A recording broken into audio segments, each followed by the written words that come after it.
Olá, acadêmicos do oitavo período, espero encontrá-los bem nessa loucura que estamos vivendo em relação a essa nossa pandemia. Vocês estejam se cuidando, principalmente para cuidar dos mais idosos, né, que são aí o nosso grupo de risco maior. Bem, então vamos começar a nossa aula aqui virtual. Então, recapitulando um pouquinho, né, do que a gente tem visto na disciplina. Nós falamos sobre as tendências do mundo do trabalho. Então, quanto que a tecnologia ela está realmente mudando as nossas formas de trabalho e que, em função disso, quanto que as organizações, os grupos sociais, nós, enquanto profissionais também, nós temos que rever, né, as nossas formas de pensar, nossas formas de agir, né, e desenvolvemos muito mais competências comportamentais que hoje, né, então estão se chamando no mundo empresarial de soft skills e não tanto as competências técnicas, né, que são as hard skills, porque as competências técnicas, elas são mais fáceis de serem desenvolvidas. No próprio podcast do Leandro Herrera, que eu passei para vocês, ele vai trazendo sobre isso. Então, em função disso tudo, dessas mudanças que estão acontecendo, então, a partir disso, na realidade, já vem acontecendo principalmente no final dos anos 90, mas foi aqui nos anos de 2000, no início de 2000, que esse tema, planejamento estratégico, ele começou a explodir, né? Ele começou a estourar realmente nas organizações. Iniciou com as organizações de grande porte, as multinacionais, mas hoje entende-se que qualquer organização, ela precisa de um planejamento estratégico. Então, se nós formos, por exemplo, ser microempresários, se nós formos trabalhar como consultoria, como autônomo, nós também precisamos desenvolver o nosso planejamento estratégico, certo? Então, essa ferramenta, ela é uma ferramenta da administração, por isso que nós não vamos aprofundá-la. A ideia é vocês entenderem um pouco sobre ela e onde que entra aí a gestão por competência, que é o nosso tema central, né? Porque se nós estamos falando, nós temos que desenvolver competências comportamentais. Então, também, né, nos anos 2000, as organizações, elas começam a rever toda a sua forma de treinamento, de desenvolvimento, de carreira, para poder realmente estar acompanhando essas tendências no mundo do trabalho. Da mesma forma que nós, como eu falei para vocês, vamos ter que estar revendo isso, certo? Então, vamos lá. Então, o planejamento estratégico, ele, na realidade, ele foi desenvolvido na década de 50 nos Estados Unidos. Mas foi somente na década de 60 que ele entra para as organizações. Né? Então, na realidade, não é um tema novo, ele é um tema já, né, de meio século aí no mínimo, né? Mas, né, nós aqui no Brasil ficamos um pouco atrasados em relação a esse processo e somente em 2000, final de 90, que a gente começou a se pensar a importância desse planejamento estratégico para os grupos sociais, para as cooperativas, para as empresas de modo geral, para as organizações, para que elas pudessem, de alguma forma, controlar, pensar o que elas queriam para o seu futuro e controlar, então, que ações, que atividades, né, que objetivos, que metas, de que forma que a organização gostaria de ser reconhecida. Então, tudo isso foi pensado em relação, né, a esse planejamento estratégico. Então, ele é um procedimento formal, né? Então, quando eu falo que ele é formal, ele deve ser escrito, ele deve ser realmente, né, discutido, e deve ser registrado, e todas as pessoas que estão envolvidas nesse grupo social, nessa organização, enfim, nessa clínica, tá? Eles devem estar a par, né, desse planejamento estratégico. Não, gente, olha só, o cachorro não, o cachorro do meu filho me mordendo aqui. Estou com os dois aqui. Meu Deus do céu, vamos lá. Tá me mordendo minha mão aqui, meus pés. Então, também, ele é um esforço disciplinado, ok? Então, exige uma disciplina da organização, existe uma disciplina do profissional, né? Quando eu falo do profissional, não ele só como contratado, né, com CLT ou com concurso público, porque eu já falei para vocês que cada vez mais nós vamos ter aí, né, menos profissionais, digamos, que sejam efetivos. E eu acho que essa nossa pandemia que nós estamos vivenciando hoje, ela vai acelerar, ou já está acelerando esses processos mais no mundo virtual, no mundo tecnológico. Então, acho que a gente vai ter muitas mudanças após a gente passar por este momento em relação a como que nós vamos estar usando a tecnologia e cada vez mais home office, certo? Muito bem, vamos lá então. Existem 3 tipos de planejamento, certo? De acordo com os autores, o Robbins, né? O Minstenberg, o próprio Chiavenato, que é da administração. Então, nós temos o estratégico. Então, esse estratégico, ele é como eu falei para vocês, mordeu aqui. Ele é um planejamento que ele vai ser discutido, ele vai ser estruturado, vai ser formalizado a partir do alto escalão, das altas gerências, certo? Meu Deus, alguém me mordendo aqui. A partir das altas gerências, que vão sentar, que vão discutir o que nós queremos desse grupo social, o que nós queremos dessa organização, o que nós queremos dessa clínica, né? O que nós queremos dessa consultoria. Então, vão sentar e vão discutir de que forma que nós queremos ser reconhecidos, onde que nós queremos estar, né, num prazo de 2, de 1, de 2, de 3, de 5 anos, né? Então, ele é mais abrangente e a partir do momento que você define aonde você quer estar, que tipo de serviço você quer oferecer e também quais são os seus valores, as suas crenças, o seu propósito, né? Qual é o propósito desse grupo social, qual é o propósito de nosso enquanto profissional. Então, se definem as políticas organizacionais, tá? Então, assim, como vai ser as nossas políticas, como que elas vão acontecer? Então, a organização ela quer crescer em número em termos de funcionário, em termos de serviço, de produtos, ela quer melhorar, né? Ela quer preservar a sua qualidade. Então, aqui, a organização, né, esse grupo social vai definir o porquê e quando, né? Então, assim, por que eu quero ser reconhecido desta forma? E quando que eu quero realmente ser reconhecido desta forma? Certo? Porque vamos pensar que o planejamento estratégico, ele vai ser sempre um controlar para o futuro, ok? A partir do momento, então, que cada grupo social, ele está definindo o seu planejamento estratégico, então ele vai definir o seu planejamento tático. Ou seja, né, cada setor, aí vem as médias gerências, cada setor, ele vai sentar com a sua equipe e vai estar definindo, então, assim, né, ok, então essas são as políticas, essa organização, esse grupo social quer ser reconhecido desta forma, né? Eu quero ser reconhecido desta forma, enquanto profissional, enquanto consultor, enquanto autônomo. Então, né? Onde que eu vou, então, estar realmente, né, desenvolvendo essas ações? E como que eu vou estar desenvolvendo essas ações? Então, quer dizer, a partir das políticas organizacionais, essa equipe vai definir as suas políticas setoriais ou as suas políticas de médio prazo e vai definir, então, onde que nós vamos atuar? Então, assim, onde que nós vamos estar pensando em termos de recrutar pessoas? Onde que nós vamos estar pensando em termos de desenvolver pessoas, né? De que forma que isso vai acontecer? Que é o como. Como que isso vai acontecer? E o último tipo de planejamento, então, é o operacional. E esse planejamento, então, é o que e quem. Então se definiu. Então, né, nós definimos que nós vamos precisar implantar aqui um processo de avaliação de desempenho para atingir determinadas políticas, né, determinadas metas e objetivos. Então, agora nós vamos definir o que, então, é a avaliação de desempenho. Quem que vai fazer? Quem que são os profissionais que vão ficar responsáveis? Então, se nós pensamos na área da psicologia organizacional do trabalho, num contexto tradicional de gestão de pessoas, então nós estamos falando aí do assistente, do auxiliar ou do analista, né, de gestão de pessoas, desenvolvimento humano, de treinamento, enfim, né? E ele é a curto prazo, então são as tarefas propriamente ditas, né? Então, como é que isso vai acontecer? São os próprios executores.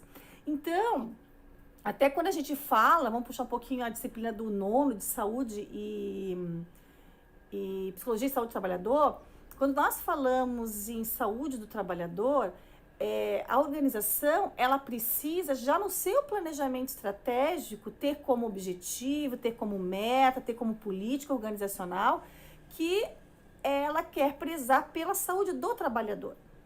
Então, né, assim, então a gente só pode falar que uma organização realmente ela está promovendo a saúde do trabalhador se isso estiver já lá no seu planejamento estratégico. Se não tá, não são pequenas ações como, né, vamos trabalhar, né, grupos para ginástica laboral, vamos fazer palestras sobre estresse no trabalho. Então, assim, isso não é promover a saúde do trabalhador. Essas atividades pontuais e que totalmente desconexas, né, da própria política maior dessa organização. Então, se eu vou trabalhar, né, numa organização com saúde do trabalhador, isso já tem que fazer parte da política dessa organização, certo? Bem, então aqui eu trouxe um exemplo desses tipos de planejamento. Então, vamos pensar que a organização lá no seu alto escalão, eles querem, né, definir o que eles querem que aquela organização, que aquela clínica, né, ela seja reconhecida como uma organização de excelência. Né? Então, quando eu falo organização de excelência, eu estou falando aqui de qualidade. Ela quer melhorar a sua qualidade.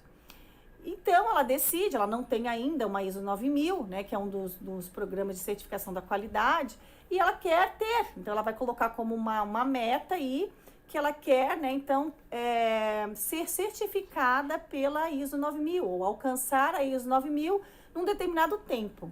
De modo geral, o planejamento estratégico, as organizações, elas fazem, em média, a cada 5 anos. Claro que, assim, elas fazem essa projeção, ela é formalizada, como eu falei, escrita, mas para quê? Para facilitar com que ela possa estar revendo também se o que ela está fazendo, se ela está seguindo o caminho certo, as estratégias que ela está utilizando são adequadas. Então, ela faz uma projeção de 5 anos, mas com essas mudanças que estão acontecendo muito rápidas, eu tenho visto alguns grupos sociais estabelecerem um planejamento estratégico para 2 anos, para 3 anos, certo? Assim como outras que são mais tradicionais, para 10 anos. Então, vai depender muito da cultura dessa organização e daquilo que ela definiu também em termos de estratégias. Bem, então lá no tático, vamos pensar que a área de gestão de pessoas, então, falando assim, bem, então se ela quer ser reconhecida como organização de excelência, os trabalhadores, né, então esse grupo social, esses nossos consultores, eles precisam desenvolver algumas competências, mas nós não sabemos direito quais são essas competências, né? A gente vai precisar desenvolver. Então, ela, né, define lá no seu planejamento tático a implantação dessa gestão por competências, para atingir que objetivo, né? Então, deixa eu voltar, o objetivo vem antes, né? Então, assim, ela para e fala, bem, então, para a organização ser reconhecida como organização de excelência, nós, da área de gestão de pessoas, temos que estimular, favorecer esse reconhecimento humano e desenvolvimento profissional. Né? Então, a partir desse objetivo, qual é a estratégia que nós vamos adotar? Nós vamos, então, pensar na gestão por competências, que é uma estratégia, né, que é um modelo gerencial novo, né, que vai realmente, né, atuar por competências, certo? Muito bem. Só um pouquinho, gente. Agora que eu tô vendo que eu tô gravando, eu não acendi a luz pra vocês, mas eu acho que tá boa, né, a iluminação. Mas deixa eu acender aqui. Eu acho que melhorou. Vamos ver, peraí. Deixa eu só ver aqui. Agora acho que deu uma melhoradinha, né? Vamos lá, ficou um pouquinho mais claro. Desculpa, gente. É tantas coisas, igual essa tecnologia. Ok, beleza. Então, peraí, só deixa eu ajeitar um pouco aqui. Ok, beleza, né? Então, definir que vai ser implantada essa gestão por competências. E aí vem o operacional. Isso eu estou falando na área na área mais do desenvolvimento humano. Aí chegou na operacional, fala, bem, então, mas para eu instalar a gestão por competências, né, eu preciso, no primeiro momento, fazer um mapeamento de competências.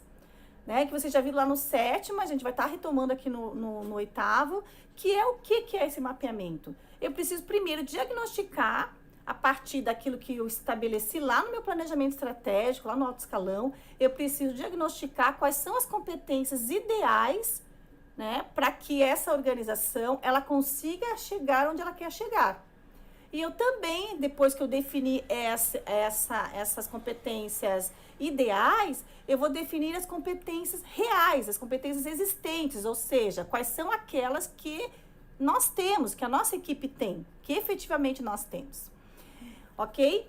Mas para eu fazer isso, então eu vou pensar, quem que vai fazer isso? Eu vou contratar uma consultoria, se for de fora, eu vou contratar um estagiário, por exemplo, né? Eu já tive estagiários que fizeram um mapeamento de competências em consultorias, que são menores. Então, fizeram tanto das ideais quanto das reais, né? E, de modo geral, para a gente implantar para a gente mapear as competências reais existentes, os autores sugerem que a melhor prática é a avaliação de desempenho, né? Então, é uma prática. Então, a gente utiliza a avaliação de desempenho e a análise de potencial. Só que a análise de potencial, ela é caro de se fazer, né? E ela foca muito mais nos cargos mais de médio e alto escalão.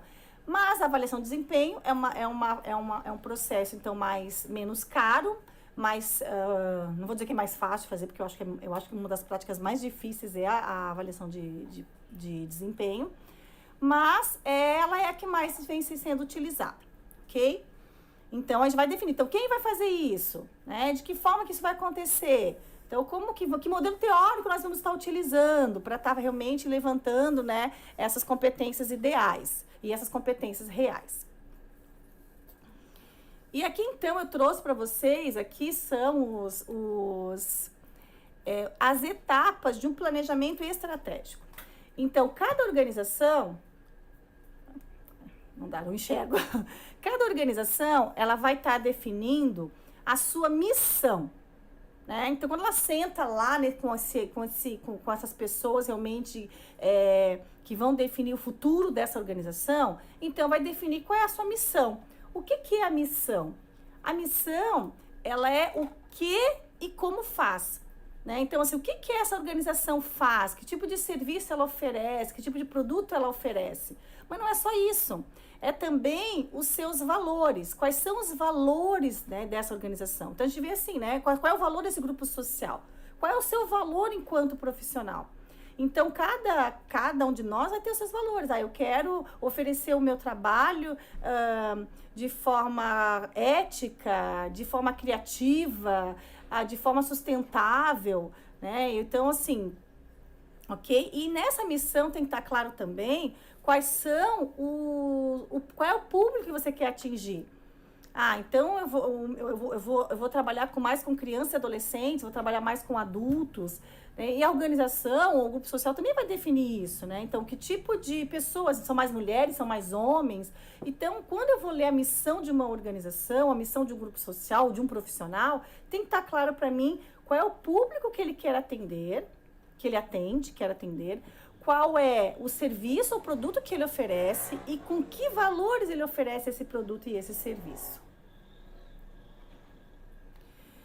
Após eu definir, então, a missão, eu vou definir a visão. Então, visão é a projeção para o futuro. E essa visão é onde essa organização, esse grupo social, ele quer chegar. Então, onde que ele quer chegar?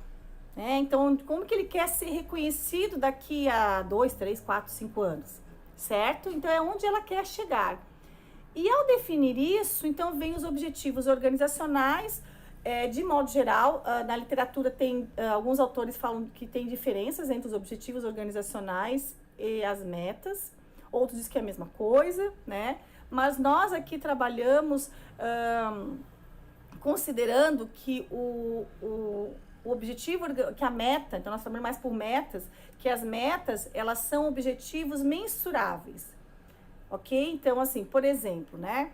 E se eu digo assim, eu quero pegar, vou pegar assim um exemplo bem clássico, bem simples, tá? Pra vocês entenderem. Bem simples mesmo, tá? Eu quero emagrecer, coisa da mulher, né? Eu quero emagrecer 5 quilos. Isso é um objetivo, né? De acordo com alguns autores. Por quê? Porque eu quero emagrecer, eu coloquei que são 5 quilos, mas até quando? Então eu posso ficar daqui a 10 anos emagrecer 5 quilos, tá bom? Não, eu quero emagrecer 5 quilos em 2 meses. Tá. Então, tu definiu um prazo, tu definiu o que é em 2 meses. Então, de modo geral, a organização, ela trabalha com metas. Mas tem organizações que trabalham só com os objetivos, né? Que são que não são mensuráveis, ok?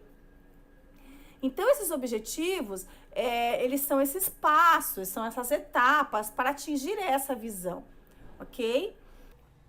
a partir do momento que cada grupo social, cada profissional, cada organização, seja ela que ramo for, que contexto for, define seus objetivos organizacionais, ela vai estar, então, verificando, fazendo 2 tipos de análise. Análise ambiental, que você vai verificar as oportunidades e as ameaças que existem, então, fora do seu contexto, então, os seus concorrentes, os seus parceiros, o que pode acontecer com a sua matéria-prima, como é que está realmente a situação em relação aos profissionais, a tecnologia. Então, a gente percebe o que tem se falado, que com essa pandemia, cada vez mais exige dos profissionais que eles aperfeiçoem as suas competências comportamentais e que eles também dominem a tecnologia, que são competências técnicas, que eles aprendam a falar a gravar vídeo, a gravar podcast, a falar em público. Então, acredito que essa pandemia ela vai acelerar realmente esses processos mais virtuais, né? Até o formato da psicologia de ser um formato mais virtual, como nós estamos aqui, né? No nosso formato aqui.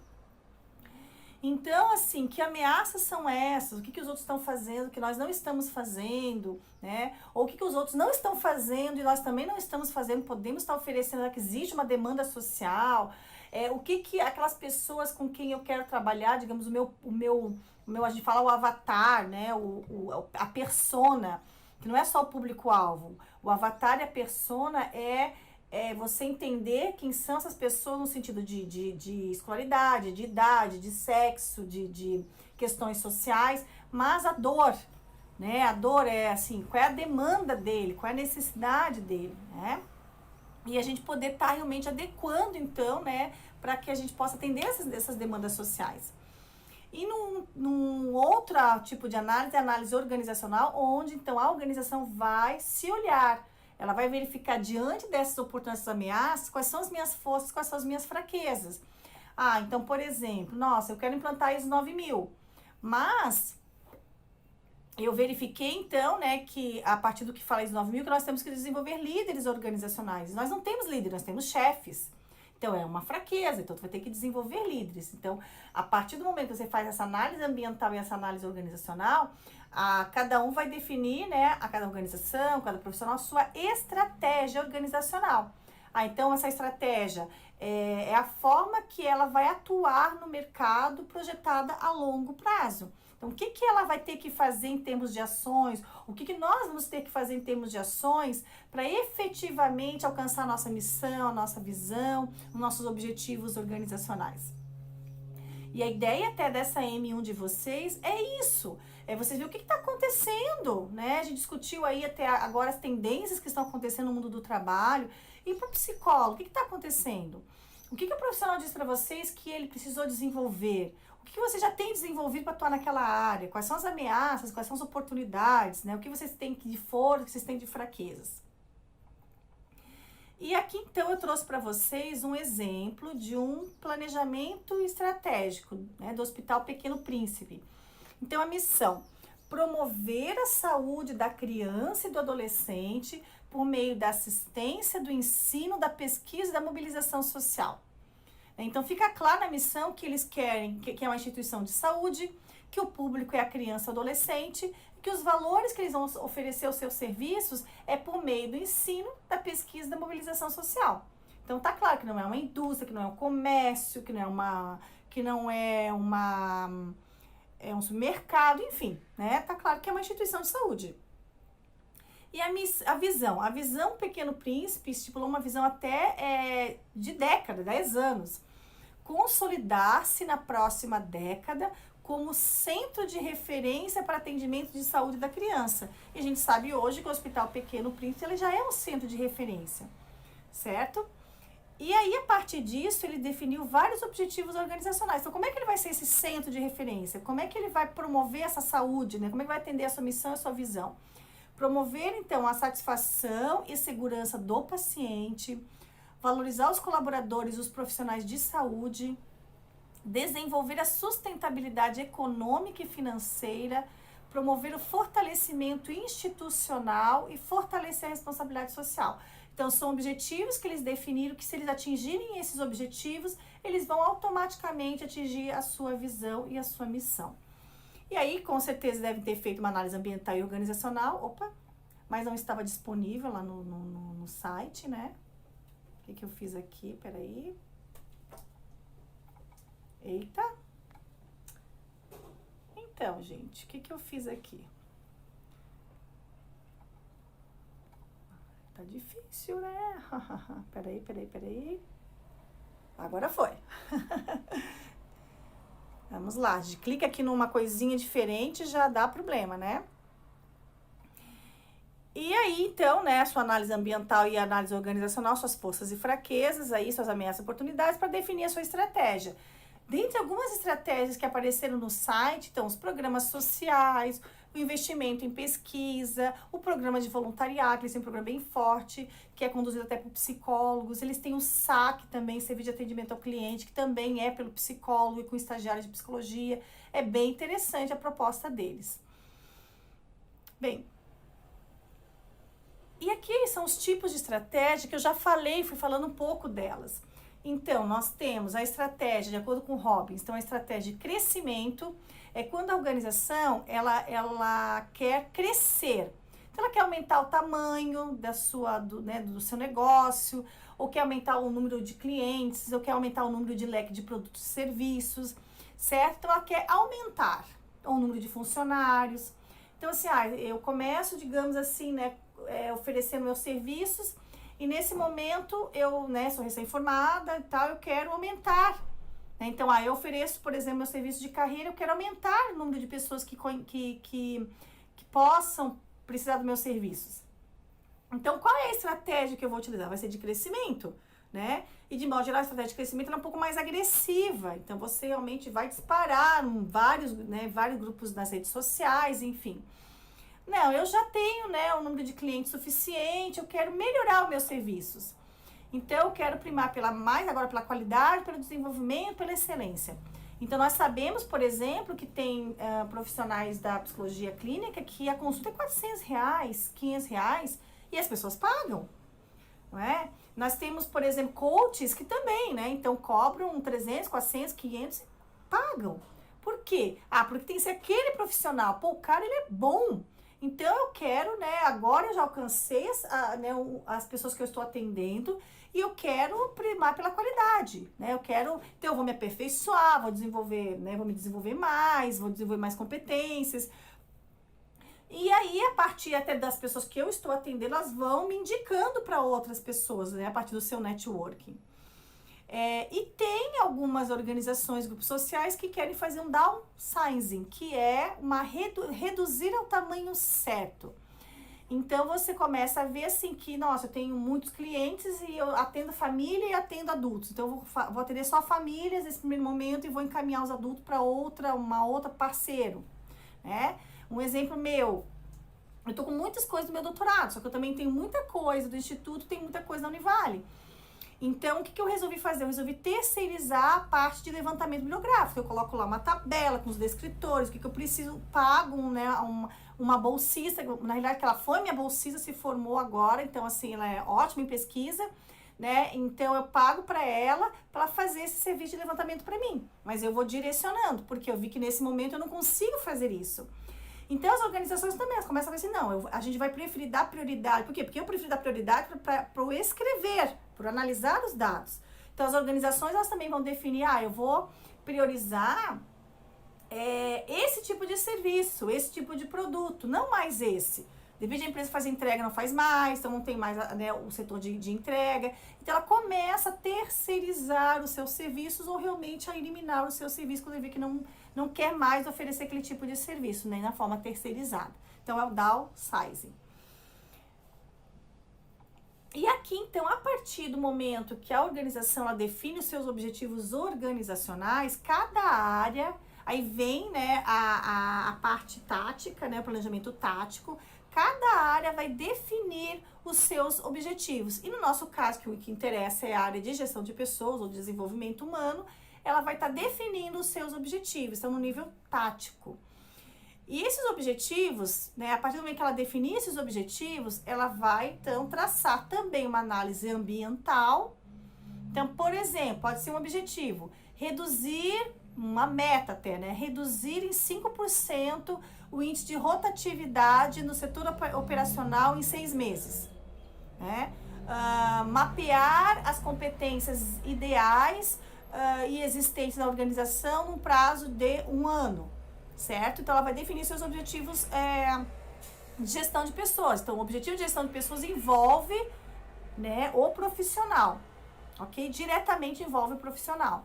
Então, ela vai lá fazer uma análise ambiental também. Então, vai verificar a qualificação, né, dos profissionais, né, locais, a disponibilidade dessas pessoas, né, porque muitas vezes o profissional bom ele já está empregado, né, vai verificar as exigências quanto à tecnologia, o que os seus concorrentes estão fazendo, o que está acontecendo aí em relação nessa nossa quarta revolução industrial, né, que é a revolução tecnológica, né, que é a revolução da digitalização, né.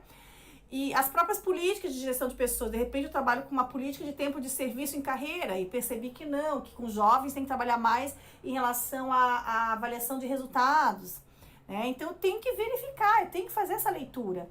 E as próprias tendências do mundo do trabalho, que é o que vocês fizeram, né, ou estão fazendo em relação a M1 de vocês. Vocês estão fazendo essa análise ambiental, conversando com o profissional da área que vocês querem atuar, né, investigando os blogs, investigando, né, nos sites. Então, essa é a ideia, ok? Feito isso, então nós vamos para a análise organizacional. Então, a organização foi lá, viu que tinha fora, tá, o que eu tenho dentro? Então, como é que tá? Então, lá fora está exigindo essa qualificação. E como é que está a qualificação dos meus funcionários? Lá fora são essas políticas. Como é que estão as minhas políticas, né? Eu percebi que eles têm estratégia para favorecer o clima organizacional. E aqui, como é que está isso? Eu tenho essas estratégias, eventos envolvendo essas estratégias? E que fatores que tem na minha cultura, né, na cultura organizacional, que precisam ser revistas? E nós, enquanto profissionais, também temos que rever os nossos aspectos culturais. Então, fala-se tanto em mindset. Então, que crenças, que valores que podem estar nos prejudicando de se inserir no mundo do trabalho, né? Então, assim, o que de repente eu achava que não cabia o psicólogo, mas agora, né, porque por causa das minhas crenças, pelo que aquilo que eu acredito, e não é mais bem assim. Então, é importante a gente fazer essa análise também em relação aos nossos valores, aos nossos interesses, às nossas crenças. E a partir, então, dessa análise ambiental e da análise organizacional, da mesma forma, então, a área de gestão de pessoas vai definir as suas estratégias.